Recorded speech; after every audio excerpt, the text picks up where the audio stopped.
Procedimiento para la auscultación pulmonar.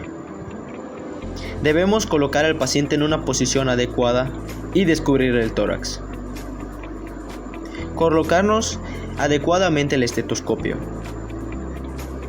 Situar el diafragma del estetoscopio por encima del lóbulo superior derecho para desplazarse posteriormente al lóbulo superior izquierdo.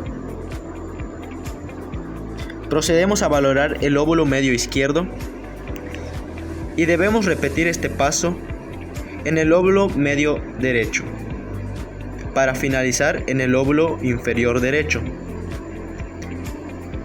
La valoración se realiza en movimientos de zig-zag, tomando en cuenta la anatomía del cuerpo.